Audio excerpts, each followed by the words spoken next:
What's going on? Danny Crew, it's Andrew here, and we are back for another day of Catan. All right, I have a brand new series. This one, I am going to be using the Colonist replay, and essentially one of the things that you've seen when I'm doing commentary or I'm kind of discussing the long-term vision of a game is this kind of predictive ability to look at a board, look at all the positions, and kind of say like, hey, here's how it's going to unfold. Here's what this player's going to do. Here's your objectives. And I was like, you know what would be interesting? If I take somebody's game, I analyze the beginning positions, a little bit more about their plans and objectives, and then I'm going to try to reconstruct the board how I think it's going to play out. I have not seen this game. You can believe what you want. I might be completely wrong. I might get close. Who knows? But I think it would just be a fun experiment. Also, it kind of gives you a little perspective into my mind and how I think about the board and essentially how do I think about strategy. So, all right, that's enough of me blabbing. Let's get into it. YXL is a student, fun guy, good guy, and it looks like he's in the third position here. So what's the situation on this board? Very interesting, right?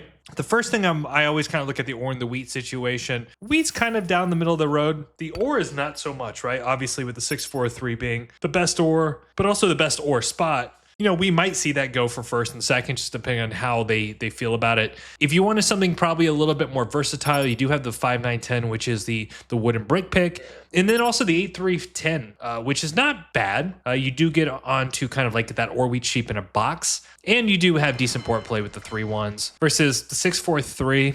It's really not guaranteed that you're going to get on the wheat because you can kind of see the wheat get locked here. So yeah, that's very interesting. But it's a great spot for potentially second or third, depending on what first does. So 8-3-10, 9-5-10, probably 8-3-10 I would do. I just feel like you got a game with that no matter what. So we'll see what happens here.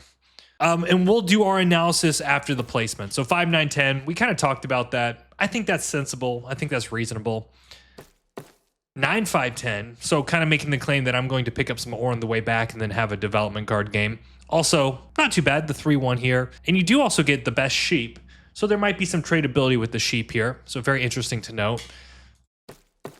6-4-3 kind of mentioned this was a spot, and I think their thinking here is that they can go on either the wheat spots, though it would be very interesting if fourth kind of plays against that and decides to take both wheat spots, kind of like making it a little bit more difficult for him. Which is exactly what he does, and that's, I think, pretty sensible, right? I mean, they're going to be flooded with the sheep. He's going to have a little extra ore in hand, and he's got all the wheat potentially to trade, so not too bad. We do see the 6-4-3 here. Kind of a risky play, but I guess he should be really angling for this 8-4 so he can pick up the wheat. I actually really like his setup where if he can get to the 8-4 and he get to the wood port, it's just a question of how costly will it be for him to do that.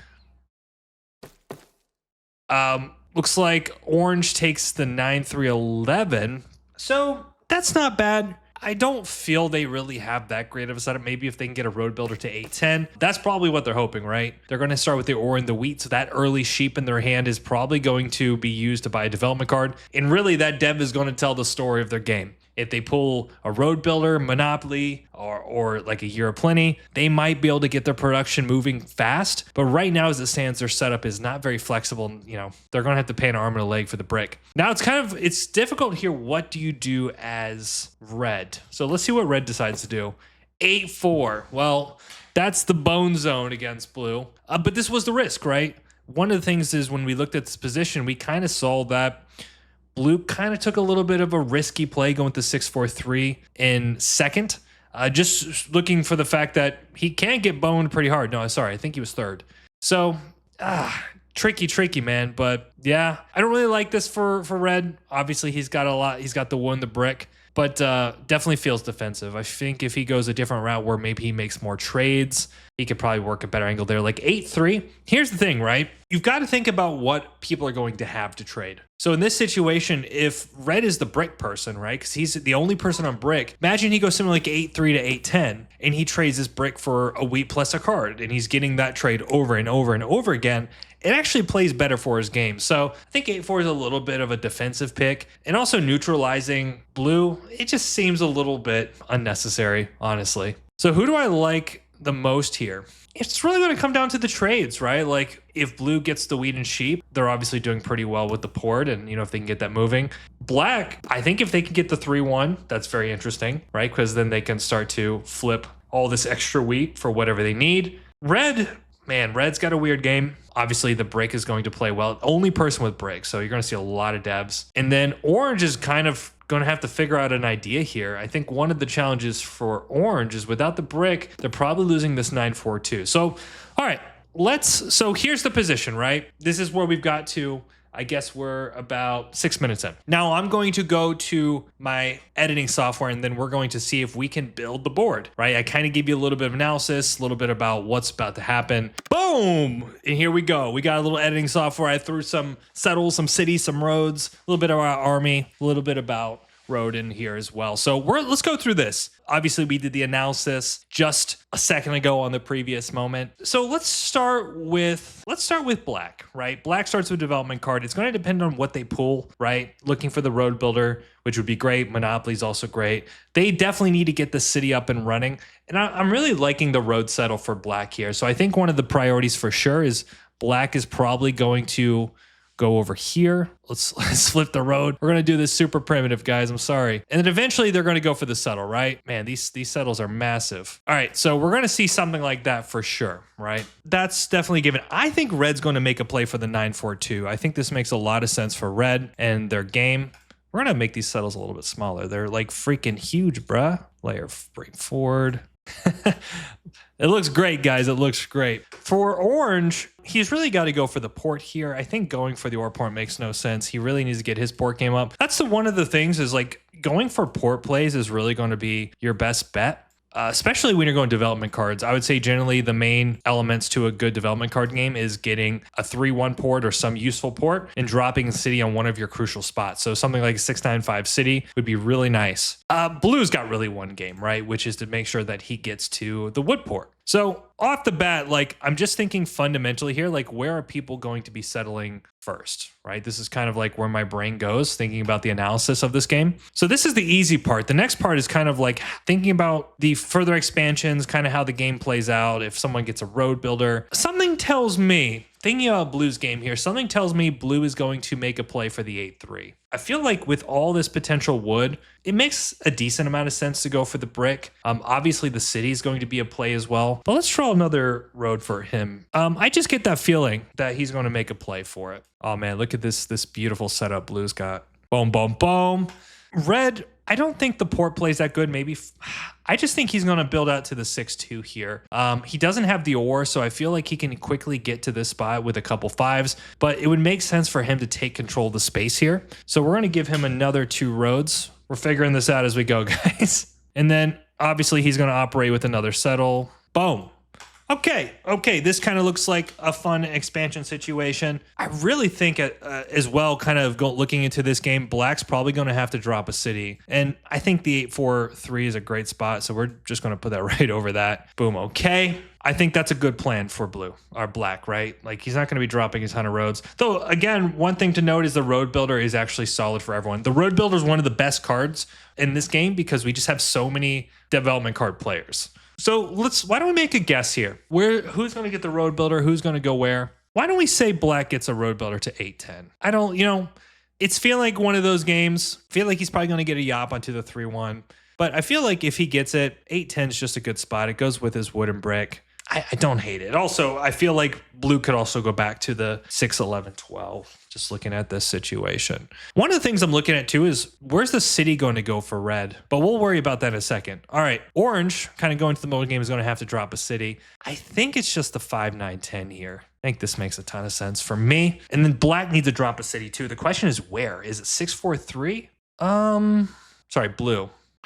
It's probably the wood. I feel like he's going to have an issue with obviously not having, like he's on like 2 resources. So he needs to really make this wood impactful. Plus the 3 is just a monster roll and the 3-1's really nice. At some point too, we're probably going to have to see a city come out for red. So the cities are coming down here. I could actually see, the more I'm looking at this now and thinking about all the wood and also picking up on this 8, I could see blue actually playing for road. So the more I'm looking at this, I think black is going to just go in the debs. I think black's going to win army, right? So this is my guesstimation. Black wins army. So we're going to put this here. I think road, it's a toss-up between red, but I think what blue's going to essentially do is I think blue's going to go into kind of like longest road for city style game where he can build around here. So maybe something along the lines of, let's take a look here. So let's drop some extra roads for our boys. I think he's going to do something like this, build around the bottom of the board. Because the thing is, he can't do a lot, right? Like all this wood, that's the one thing you have to understand. Wood churns really quickly onto the wood port into roads. So I kind of like this idea if he can build out this way and get onto the sheep. It actually plays pretty decently for his game. We're going to just park that here. So he's at 1, 2, 3, 4, 5, 6, 7, 8. Probably needs another city at some point. So in that case, then what we can do is we can drop another city here for Orange, who's really just going into devs. This is a logical play for him in his position, right? Like he's Orweed sheep, baby.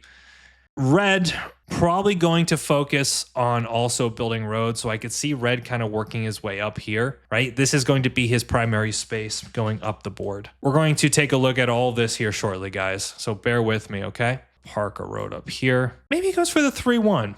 Though it does limit his road a little bit, but not too bad. I feel like the 3-1 would be good with all this extra wood. Okay, turn. So the road battle is going to ensue. I don't know who's going to win it. For Black, probably at this point too, we're going to see another city go down. I don't think Black's going to build a lot of roads. Maybe if he gets a road builder, he can go to 11-4, 6, 11, 12. But I'm kind of liking how this is playing out right now. Yeah, I'm sorry if this looks horrible. And then there's going to be probably a mix of development cards. What else can we do here? Maybe put one more road settle here for Orange, especially with all this wood. Okay, we can do that. I don't hate this play for him. I feel like the 11-4 is okay. Maybe something like this. And then, yeah, maybe this could work. Maybe we might see another road settle here from Red. And then something tells me we're going to have a little bit more roads coming from Blue. This seems like decently reasonable. And then let's get a couple more roads down here because I think he's going to just focus on expanding. Again, you can't really have Red with longest here. And then maybe another settle here. 1, 2, 3, 4, 5, 6, 7, 8, 9, and then a VP. So we've got 5 settles, city, and a VP. That's my guess. I think that's what he's going to do. Also, the ore port would be nice. Okay, he'll go ore port. Ore port would be kind of goated here for him. But then, all right, let's just see what happens. This is my guess, guys. It's going to be something like this. Obviously, we're going to have a mix of devs. Like I said, I think Black's going to get Army. That's just my guesstimation. I think Blue's going to somehow muscle out Road against Red because I think Red's going to do quite well once again to the 6-2. But the explosive nature of Blue, I think, is going to pay out long term, especially after he gets to 8-3. I could be completely wrong here, but this actually just looks like fun. So here's what we do. We're going to go to the replay. We're going to watch it. I'm going to have the video or the image of the board there for you so that we can see how close did it get. All right, guys, so let's go to the replay and let's see how this game plays out. Those early devs are going to be huge. All right, kicking it off with the 8 here. It's going pretty quick. Holy smokes. We're going to slow it down just a tad. All right, so we do see an early city from Blue. Actually, pretty nice how he got that. We do see an early city, the 6-9 or 9-3-11 here.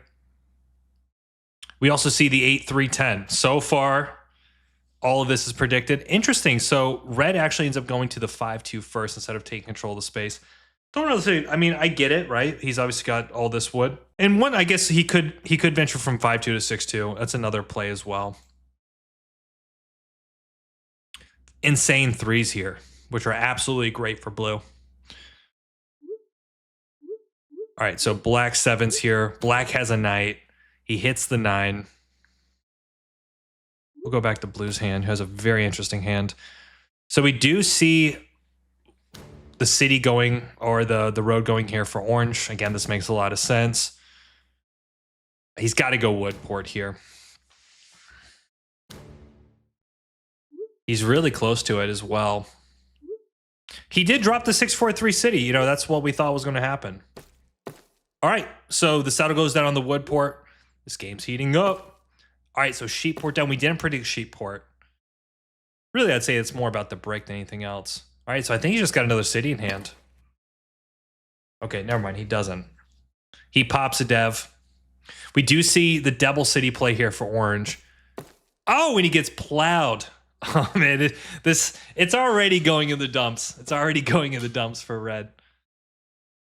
Wow, this is hella fast. All right, I'm going to slow it down a little bit. So Yeah, it's very interesting. The double city. We did see blue go to the 8-3, right? Obviously, we saw him go for the 3-1 play, but he's still going there nonetheless. I kind of like going for the 3-1 for him, though. I guess he could still do it. But yeah, this 9-4-2 plow just changes the whole dynamic. And what we are seeing, looks like orange and black are fighting depths, right? This is what we saw. This is what we're going to happen. It does look like black is going to get army though. So from that standpoint, the setup's working out. Though it's taking him a hard time to get over to this port. Also, quick note. You know, obviously this is a nice little spot for orange, and it plays nicely with production.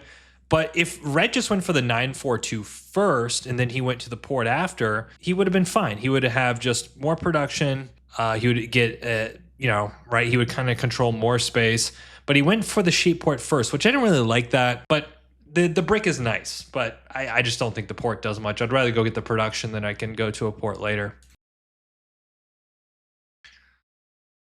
Okay, this wood port is absolutely a menace for blue. Remember what we said, blue was going to get road. All right, so looks like the army battle's in full swing here. All right, 8-3 down. The 5's coming in. Quite nice for it. Looks like red is just Denzel Washington.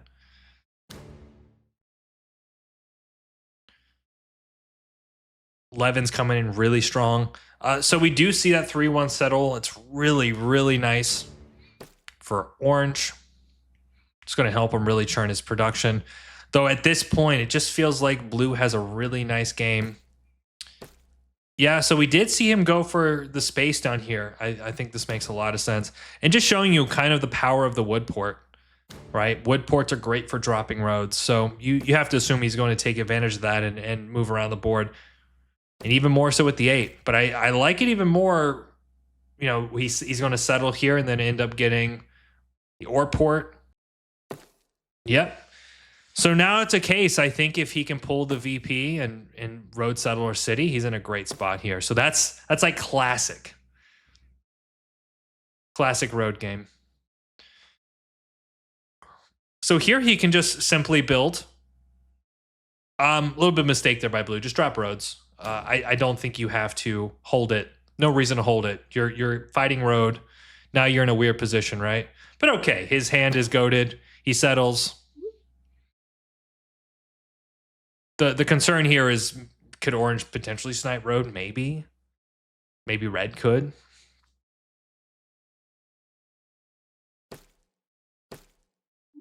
Yeah. That's the thing. I think if blue just drops the roads, he's fine. Yeah, so now he's got to kind of fight it out, which, okay, right? Like he drops 2 roads, he's got it. But it just delays his game. Like he might get in a lot of trouble here. So black has got army, blue doesn't have road, but he's working on it. He needs a wood roll here. 6 would be just a monster. Okay, and I think this is looking really close to GG. Big 7 here by black. Very interesting. We did not predict orange taking road this game at all. But this was a consequence, right? Like red just didn't see the plan. And that's kind of one of those things, like experience will teach you how to play the game. Okay.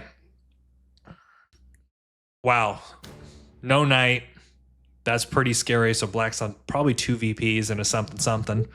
And as long as he pins down this 8, it actually does become difficult for blue. Yeah, that mistake of holding is going to cost him. Okay, so we do see. I actually think what's going to happen. I mean, okay, you can get a couple 8s here, but if he can pull the VP and take road, it's a great. Oh Jesus! Is that game? There it is, man. I'm telling you guys. I've seen this game way too much. think about this, right? The reason why I went for the 1 VP, 5 settles, city, longest road is because it's the most effective structure when it comes to playing Catan. And at least as far as going for longest road, there's something magical. Okay, sorry, he dropped the city instead of the 5th settle, but you could see a case, right? If like he ended up extending road instead of going for the city play, then he's more or less settling instead of sitting and holding road, right? But whatever the case. Yeah, I mean, pretty good from him. Now, obviously, we didn't look at all the specifics. Red did leave the game, so that's kind of lame. But yeah, it's just an interesting case, right? Like we definitely called some of the early cities here from orange, blue, and black. Red, I didn't like his setup, man. I feel like Red's ability to get momentum compared to the rest of the board is just lacking, right? When you're going for an oreless setup, you need a way to get ore, and you need a way to keep up with the board. And I don't even know the stats here, but I can tell you Red just got absolutely dusted on cards. So you can just feel like he's got to get over to the ore. He's got to work that angle there. He's got to get the space for longest, and he just didn't really see the vision of the setup. Well, there you go. Did I get close? Did I do well? I think I predicted some things, but other things, we were off a little bit about orange plowing, but I think that was Red not playing the right game. We were right about blue, the VP, the road. We were right about black getting army, and I'd say pretty significantly, very close here. And then orange also going the army game, but just lacking that extra push early on, and also quite blockable potentially in the 5. So, all right, well, there you go. That was fun. We'll try it. We'll see how it works. Thank you so much, guys. Appreciate it, and I'll catch you soon, crew. Peace.